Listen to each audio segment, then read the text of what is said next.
Welcome back to the Burnout Detox Podcast, where we crack the truths on what causes burnout for many of us and how our healing journey isn't just a coincidence. Now, before we dive in, if this podcast has moved you in any way at all, take a moment to follow, rate, or share it. Every click helps this mission grow, and it makes it so much easier for people to find the tools they need. Now, let's get into it. Libby, welcome to the show today. Thanks so much, Sophie. I appreciate you having me. Amazing. Well, so I'm sure there's a lot of shared learnings here. And I just knew the story that you are going to be telling today is going to resonate with so many people. Yeah, no, I felt the same resonance when you reached out. It was one of those things where you don't always get back to everyone, but there was something about you that was just pulled me in. You and I have operated in the same space for a long time, which is the HR space. And you and I have been both the fixers, the ones who take care of others in the workplace because that was our job. Especially in HR, we're told we should know better. We should be protecting ourselves. We should be setting the tone, lead by example. However, very often we're also the first ones to burn out. What was the moment for you when you realized you were literally running on fumes? Yeah. Sophie, I feel like there were a lot of what I call God winks and moments where I started questioning my decisions and where I was at in life. But really, the one thing that I would say, opened this can of worms of this exploration was really the diagnosis of Hashimoto's and a couple of other autoimmune and physical ailments that I had been labeled with, where, there's a reality of okay, what caused this? And so it took me on this journey of understanding the mind body connection and how can I heal this naturally, where it really opened up so much within me that had been suppressed emotions, suppressed processing, different types of traumas that I didn't even really honestly understand what trauma was, that really took me on this path of going inward and exploring what within me could have been the connection point of what was the root cause of what was going on in my physical body. And that's how it showed up for me. And that's not the case with everyone. But for me, there just kind of came this breaking point of I can no longer do this anymore. Clearly, my body is giving me all of the signs and signals that this is no more of this. And just for context for the audience as well, what was your role at that time when you felt that was that pivotal moment? Were you Sure. carrying a lot of weight for other people? I was, yeah. So at that time, I was in a director of HR role reporting into a CEO at a very fast growing startup. There was a lot of expectations in those environments when you're in a thriving startup. It was me and one other person for the longest time covered me. So It's how scary it is when you have that expectation to take care of others and then you actually put yourself at the last priority, so far down at the bottom of the list that you sometimes just kind of keep ignoring these signs, which I kind of feel like it's happening to a lot of people, especially in the startup space, like you said. it is. And it's not just HR too, right? I think for me, my own experience opened my eyes to see where it was happening with other people. And the more I shared my story, there were no boundaries on who this impacts. It's an internal process and way of operating in my mind that leads to what I was experiencing. And so, yeah, I think that discovering as I was sharing my story, you realize, oh my gosh, I am not alone in this journey. I literally thought I was the only one that was experiencing this. And the more I got out having interviews like this and teaching, I'm sure we'll get into the different methods that worked for me to move me through that experience, the more people would come up to me and say, thank you for inspiring me. I no longer feel alone. And so again, and that was even across industries, across tech. Tech is obviously where you and I lived, but yeah, it really knows no boundaries and it does not discriminate. And I'm referring to that as burnout and stress. Amazing. That's making it very clear. So, Libby, you also mentioned that you had your I really want to come back to this because it's so fun when you were telling me about this experience in your eat, pray, love moment journey. Yeah. And you talked about specifically how you ended up having to give yourself permission to just go when everyone else thought you were going mad trying to do this thing that is so different from how you've lived your life. So Yeah. Talk us through that journey and what did that journey unlock for you? Yeah. Well, really where it began was like as I was on this journey and understanding the mind body connection, I really got into yoga and meditation. And it was a retreat with Deepak Chopra out in California that completely changed everything because that, like the things that he was teaching, it was like, I have no idea what he's saying, but it resonated in my body and in my heart. Like I remember I have a notebook where I was trying to write down every single word he was saying because I was trying to integrate it. But again, I couldn't comprehend what he even meant by the self. And so this began this process of trying to understanding more Eastern philosophies and spiritual practices that where it was like there became this extreme clarity and connection within myself by going inward and really starting to uncover what is at the root of why I operate the way that I do. And so that's really what kind of like started this desire to like, I need to do something different. That's what I kept saying. As part of his meditation, one of the four seeds of intention that we ask ourselves is, what is my purpose? What am I here? What is this grander picture that I'm a part of? And how can I be of service to the greater whole, the collective? And through that self inquiry, I just started to say, I need to get out. I need to help people, but I didn't know how to do that. But I knew staying in the environment that I was in wasn't serving me in that way with where I was at. And so I ended up leaving that job, and I had the voices of, you're crazy. How could you not have a salary? You're not going to have a retirement plan. Like you're leaving behind stock options. Even when I put in my notice to my boss, he was the sweetest. It was the most beautiful conversation. He wanted to ensure that I had sought therapeutic help. And I was like, I have been in therapy for years. Yes.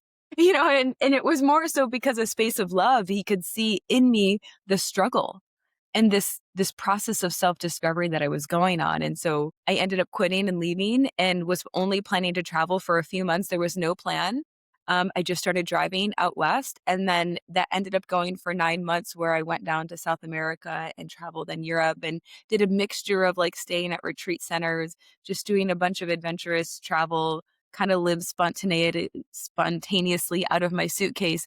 But it was on that journey where I literally, it became so clear to me that I needed to be doing more of this. I needed to help bring awareness to the impact of um, our habitual ways of being and limiting beliefs and other familial and religious constructs that we're raised in that impact who we are today and how they can be limiting us reaching our potential or living the life that we so deeply desire. And when we're not doing that, it's like the soul is like trying to get us to do that, but that disconnection point is like creating this like internal struggle. And that's what was happening to me, is that I was living a life that was in alignment with what other people wanted for me, or what I was conditioned to think that I needed, which was like a typical, in my case, 9 to 5 job with benefits, work your way up the corporate ladder, get the big title, get the big house, get the nice car, like achieve all of these things and you'll be happy. And that was not my truth.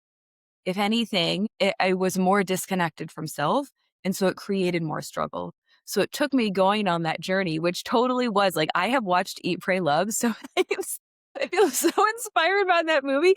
Literally, I had to, that movie was a part of my decision and finally saying yes. But it was also this breaking point of like a complete sense of surrender of like, I have no idea why I need to do this, but my heart is telling me I need to do this. And so the journey has been very interesting since then. I kind of feel like a traveling gypsy now. It's just like opened this like desire to travel and adventure and live life on my own terms. And I would say like it's I'm the happiest I've ever been. I didn't realize how unhappy I was. I never would have labeled myself with depression and anxiety then. I label myself as saying there was clearly a disconnect that I did not know existed because I had accepted that as my normal. But Deepak Chopra reminded me that that is not our birthright, to accept that way of being as normal. I learned a lot about myself on that journey. I actually realized, like, part of me, like, when I was in therapy and my therapist was like, "What do you like to do for fun?" And I'm like, I don't know what I like to do for fun. My life was work. It was like I would go out and be social, and yet I had no hobbies. I had nothing that I was really like reading about or curious about. I would just read a random book that somebody might recommend. Most of them were related to HR, working in startups business, not necessarily because I enjoyed that, but because I was trying to give myself the knowledge to be successful to work my way up that corporate ladder.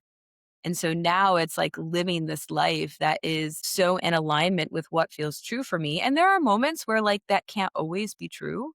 But for the most part, it's like learning to have like, I call them sacred lines, which are like these boundaries of like, what am I willing to commit to and what is a holy no? And just like learning to tune into my body to discern the choices that I'm making. Yeah. I mean, it's incredible that you've gone through that journey. So let's talk a little bit about the work that you do now. I remember you said something that really kind of stayed with me, which is we are our own medicine. And that is such a powerful statement because I think there's so many of us are still waiting for someone else to fix that problem for us. And what you're really seeing here is hold it, be accountable, be responsible, and get yourself out of this situation, right?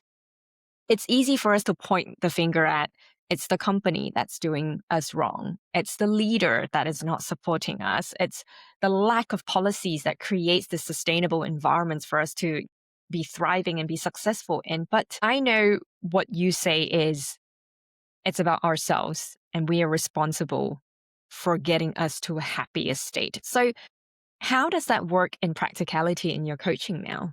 Yeah. Yeah, so the whole idea and the concept of like you are the medicine has come from this journey of really looking outward for so many of the answers. And it only gets you so far. And the deeper that I went in this path, I realized how to really tune into my intuition and to trust that every person on my path was part of my becoming. They were teaching me something. So, for example, in one of my jobs, I had an extremely challenging global head that I was working with. I started to look at life as the workshop. It's the greatest workshop we could ever have. I've paid, thousands of dollars to go to retreats and conferences and all of these things, and that is great. But then life will give you the mirror and the opportunity to really truly integrate what you've learned. And that's what has happened to me over and over and over again. And so instead of pointing a finger and blaming and or playing a victim, it's like, how do I learn to stand in my power and move through this experience with grace and ease and trust that this had to happen in this exact way to help me become a fuller version of myself and to learn a great lesson that maybe I get to share that wisdom like with my coaching clients or with a new manager or whoever it might be. So, what that looks like to now in practice for me is helping to support individuals in three specific areas.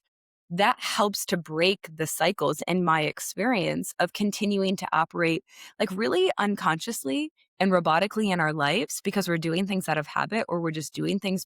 Okay, what do I need to know this time to integrate this deeper? And that for me has completely changed my life. I mean, going back to the beginning of my journey when I was, had all the physical ailments going on, I was working with the best naturopaths in Chicago. I was taking all the supplements. I had completely changed my diet, gone full vegan, no caffeine, no alcohol, no gluten, no dairy. Like it was hardcore. And I was seeing shifts, but I was still experiencing a lot. And that was because I wasn't doing anything about the mind. And so once I started to meditate, meditation was my opening and do like practicing yoga, that shifted. And that shifted me into a world where it's understanding quantum physics now and quantum entanglement and energy work and all of these other modalities that I have built into some of the tools that I share with people and how to learn to master their energy. And so in doing that, I just feel like that those are like the kind of like the staples for me that if you can learn how to do this, your life will shift. Because this everything that I've built is based on my journey. The You Are the Medicine really came to me in a meditation. I had no idea like this is your journey. We cannot control anybody else, but we can only control where you're at in this moment and how you're choosing to respond. And so that's when it became my mission of how do I help people master these three things that have completely changed my life. I mean, you make it sound so easy. Just be present, master self awareness, do the deep work, and then eventually get yourself into a better state, right? I know it is easier said than done because as a Totally. coach myself, I have seen my coaching clients kind of go through, different patterns. They would bring in different habits just so that they can break an older cycle. And then eventually they have a new cycle that sometimes ends up not working for us. And then they have to break that cycle again. It's this continuous learning and journey to allow yourself to be able to grow. Is I think sometimes people take this as, an easy path, but it's not, right? Continuing to work on yourself is going to be a forever journey for you. It's Totally. never going to be done. And I think a lot of people try and skip that hard work and think that there's going to be a one size fits all resolution for them. Yeah.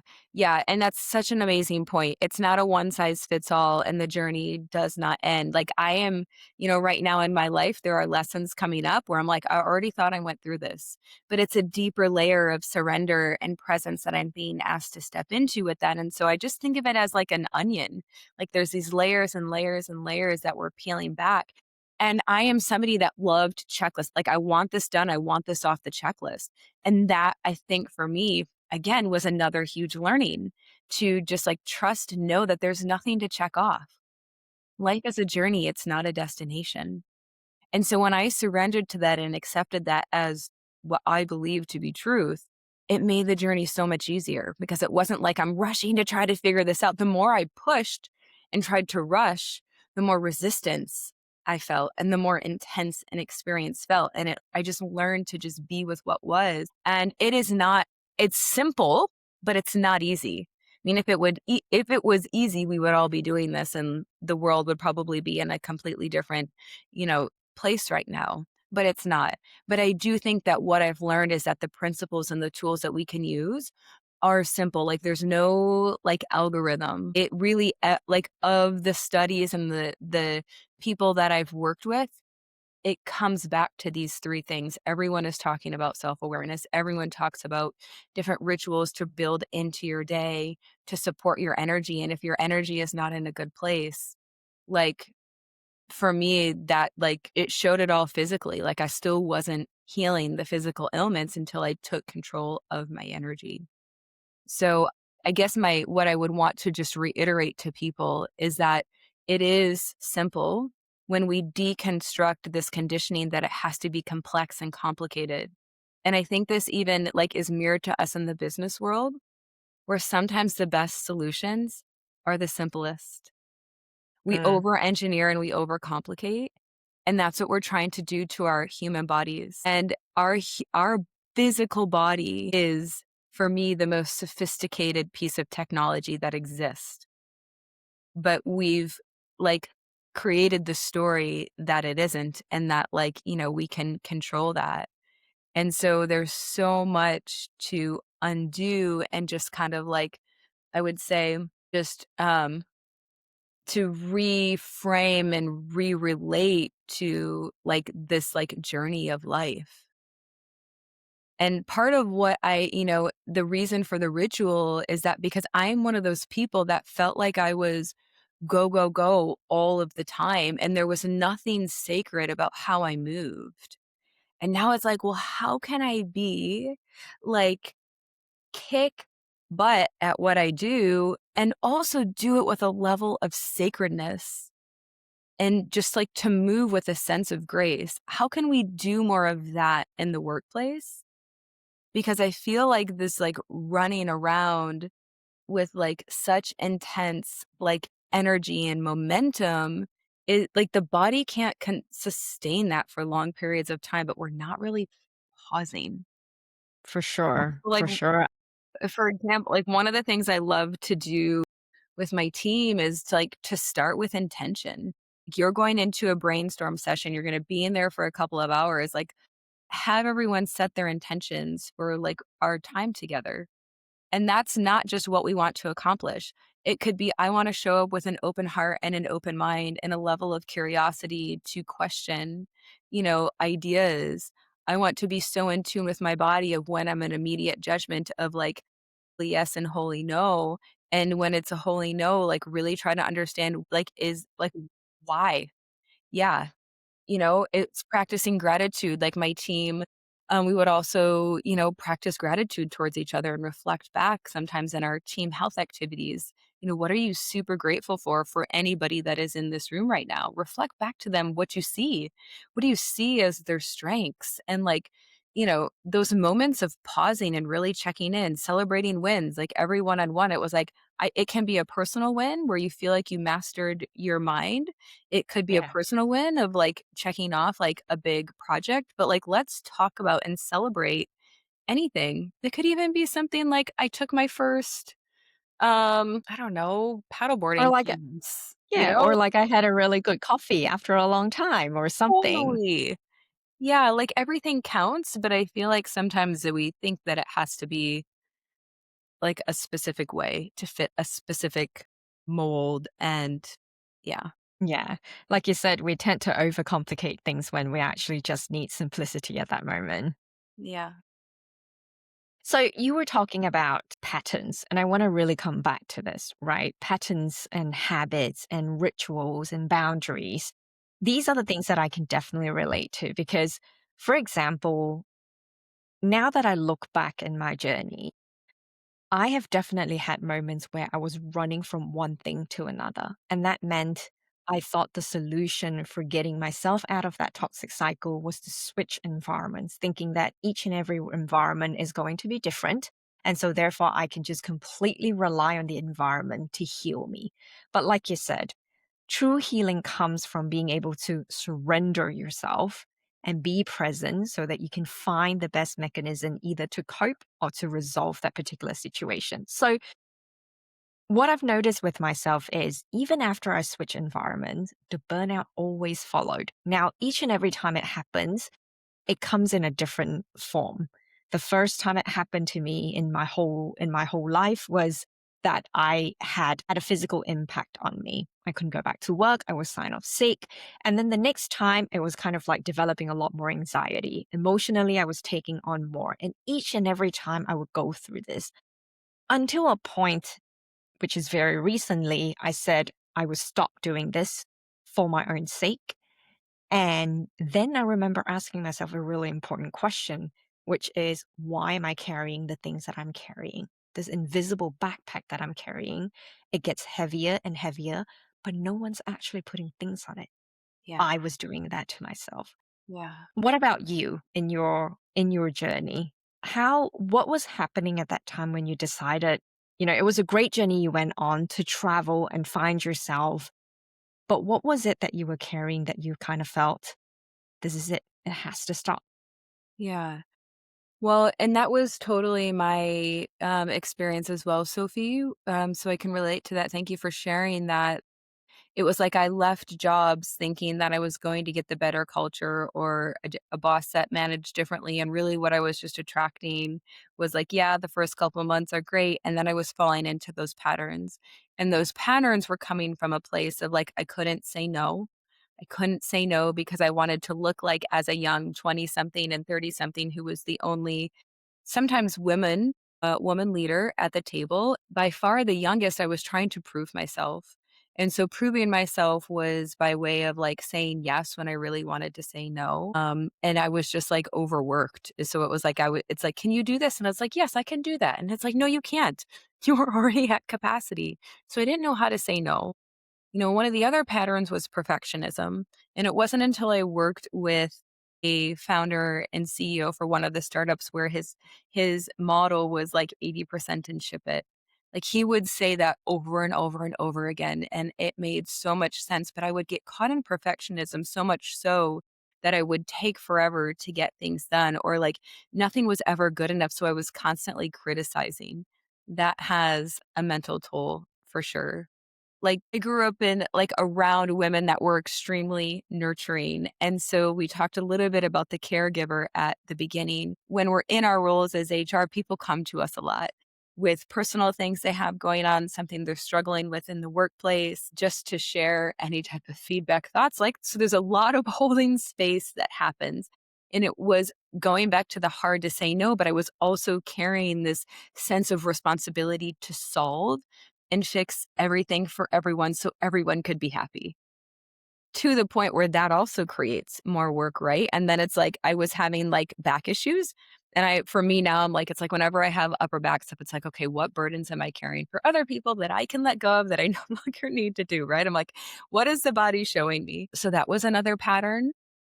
I think, I worked a lot, like really late. And then it's like you wake up, it's 6 a.m., you're brushing your teeth, like put the laptop open or check your phone, what emails have come in overnight. And so you start working right away. And this even started to happen as I was integrating yoga and meditation into my life. And so it was like I didn't honor myself, to be honest. Maybe didn't think I was worthy of receiving that type of nourishment towards myself to give myself the energy to show up. So a lot of times that went to the bottom of the to-do list, which is why ritual is one of the big things now for me in what I teach is because I had to learn to honor that. It's like I require so much downtime and silence and all sorts of things to nourish myself. I talked about the caregiver, the fixer. I think the boundaries is the biggest one. That's still something that I'm going through in my life. And know that it's not, like, trusting that it's not a reflection of, like, who I truly am. I think that was a fear that I had too. Yeah. Let's bring this back to HR for a moment, Yeah. right? What are the invisible no's as you were talking about boundaries then? Invisible no's that HR leaders face when they're trying to advocate for well-being at work. Because I'm going to put my hands up and say, I care about well-being all day long. It's on my agenda. I sometimes happen to be in environments where they don't care about, so I feel like I'm pushing a boulder up a hill. Sometimes I'm lucky enough to land in an environment that's all they care about, but performance takes an impact. My inability to say yes more often than I actually say no. Because if I say, yes, I care about this more times, if I said, yes, I think people are going to be happier and they are going to be performing better. So this is important. I found myself saying no more than I did say yes. Hmm. How can HR leaders show up more and what can they do to really enable well-being to be successful in organizations? Yeah, I mean, Sophie, I would truly say because I have been in organizations where it's like they say they care, and then when it comes to implementation and really starting to shift, like, the shift in my focus was around what can I control? I can control myself and I've always overseen teams. So it's like I can oversee my team and start to implement some of these practices and these ways of being with my team in trusting and knowing that there is always a ripple effect. Maybe my team brings some of the principles to the meetings that they're leading, and then it becomes magnetic into the organization.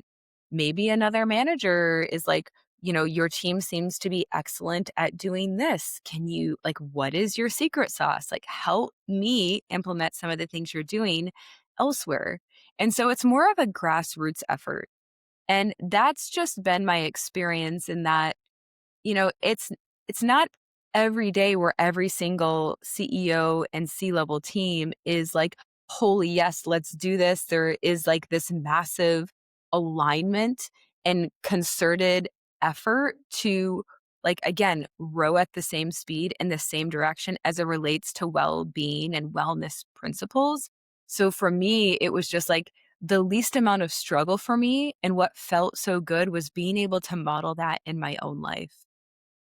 And so there is always a ripple effect, even if there's not like a value statement around wellness or things like that. Like, there are still things that you can do to be a model for this way of being. Like, in the last several organizations I've been at, like, I started like these, like, mindful pauses where I would lead meditations and, bring different types of self inquiry practices. And it's like, whoever wants to be there is going to be there.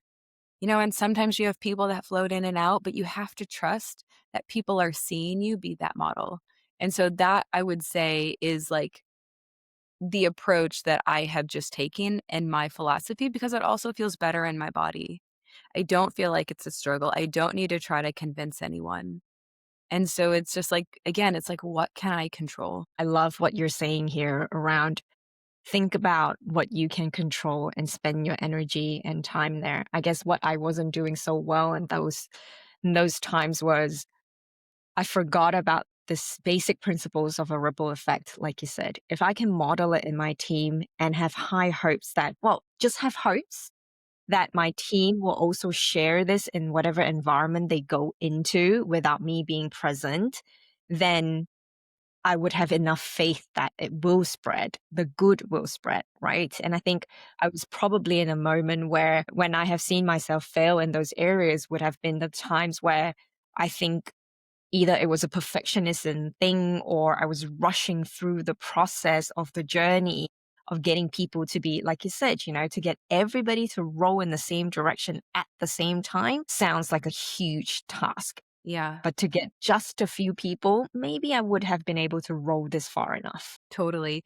And I'm speaking from also the place of like when I was on this journey, like when I got back from my Eat, Pray, Love journey, there was this fire inside that everyone needs to know this. Every organization needs to like shift and start to honor these principles. And it became almost like a fire that wasn't, there was purpose there, but that way of going about that wasn't the right way. I was so Mm. strongly confident and sure that my way was the way. And what I've had to undo is that, like, my way is not the way for everyone.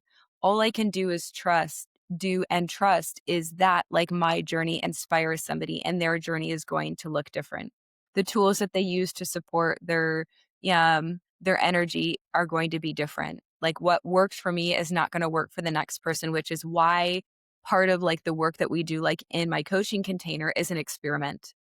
Like because something and then there becomes this time too where it's like certain ways and certain tools no longer serve us and it's time to like upgrade or shift, right? And so again that requires self-awareness and presence to truly know when that time comes. But yeah, I think that this journey it's such a beautiful web of just I think life is so magical and so beautiful in a way that I didn't appreciate it. Now, like I can watch a sunset and it'll like bring tears to my eyes. And that this idea of slowing down and really appreciating this web of consciousness around us has really just completely shifted the way that I look at life and brought this sense of like gentleness and sacredness and reverence to the way I go about it and the way that I view life. And that's for me, it's like, how can we bring more of that into leadership and create this principle of like sacred leadership?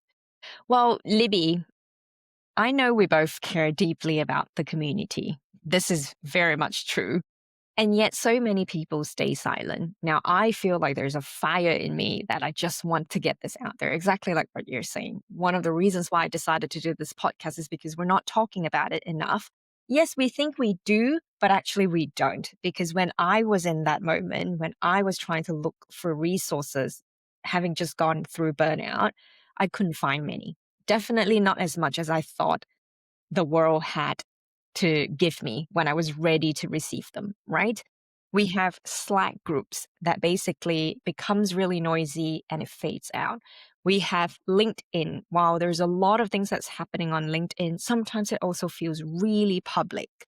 And so because of that, we've had all these safe spaces that has been taken away from us. It's really, really rare to find a community that you feel you can lean on without really having to show up and engage on a daily basis and then not having to feel guilty because you can tap into it when you need it and not really when you go about your day because you've got a busy life. And how do we get better in building collectively this type of community that is so centered on recovery and yet at the same time can feel a lot less isolated and way more connected?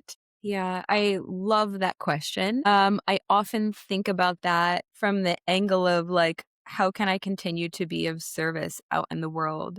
And one of the things, like, there's people like you and I that are meant to be on more global platforms, right? Like, we do podcasts, we're like public speaking, like, talking about our journeys on our social media feeds, right? And that's beautiful. And not everybody is there. And that's beautiful and that's okay too. But there are so many ways that we can step up and be a part of this journey. What might that look like? It might be like noticing when you are on a meeting and the energy or the body language of your colleague shifts after they speak up and nobody acknowledges their idea. And you notice that shift, you feel that. A lot of us feel energy. And instead of doing nothing about it, maybe you maybe redirect the conversation, or maybe you say something to them after, like, hey, I noticed that your energy shifted or your body language shifted. Is there anything that you would love to talk about? Like, I do that a lot where I would just call people out where it's like, it's kind of funny because my team knew that I obviously am a coach, and so they started to get used to this language of inviting them into this exploration. And at first, people might not know how to answer or respond, but that's okay. Over time, the more that you do that, you're planting, I call them seeds of intentions, for them to really stop and think of like, oh, what was that coming up in me? Maybe this, maybe it was this, maybe it was that. And you are prompting somebody to become self-aware. You're also sharing this beautiful exchange of helping somebody feel seen and heard. And so I feel like that's a super Yeah. loving gesture. It could be like if you're passionate about meditation or mindfulness or something else, like you just want to share that knowledge with people in small practices. It could be like a water cooler conversation, and you just, can, share whatever you gained as wisdom. I always say if there's one person that can benefit from any piece of wisdom that I share, it was worth it. Doesn't have to be Mhm. hundreds and thousands of people. It can just be one person. And I think this is where we have to remember, like, even a smile to the barista who, hasn't made eye contact with you, or just one of my favorite questions is like, what's been good for you today? That can shift somebody's ways of being. And so I think we all have an opportunity to step into those experiences with an open heart, not knowing the impact that they could have, but just knowing that it could like sprinkle a little bit of kindness and love and happiness into somebody's day. So again, not thinking super big here, and not thinking like it's an extra energy that we have to exert, but like, how does this just become our way of being to model this new way of showing up in the world? I love that. I'm gonna Good start question. using that from now on. What has been good for you today? Yeah. You will be surprised when I say that to people. Instead of "How are you?" It's like, "What's been good for you today?" Sometimes people literally are like, "Did I hear," you can see it in their face, "Did I hear you correctly?" And then sometimes they don't know what to say, and they'll be like, and I think that's so, I love it. I actually learned that in a positive psychology class that I took, of how to shift the way that we create more deep and meaningful connection. And that was one of the questions that the instructor had shared with us, that was several years ago. It was probably 2000, uh, when was that? 2020, I think, was when I took that class, 'cause it was right around COVID. So, yeah. Amazing. Well, we're up to time now. Okay. Libby, it's been incredible. Where can people follow your work and basically just reach out more to learn about what you do? Yeah, my website is a great place, but also my social media feeds on LinkedIn and Instagram are where I have my biggest presence. It's all under my name, Libby Rapin. I share a ton of inspiring like content on Instagram and LinkedIn, so it's a great place just to start to be part of the conversation, learn some tools here and there. Amazing, amazing. Well, thank you, Libby. Really, really thankful for your honesty, the leadership you've shown here, modeling what good leadership behavior looks like. You've also given us the reminder that we don't always have to wait for permission to choose ourselves. I love how your conversation is centered around choosing us first, right? So I am forever grateful for you being on the show. And thank you for sharing all of your wisdom. Thank you so much. I appreciate you. Thank you for listening and for helping me grow this project, one honest story at a time. If you can take a moment to follow, rate, or share it with someone who will be forever grateful, make sure you do that. So until next time, keep building on your toolkit and remember, you are never alone on this journey.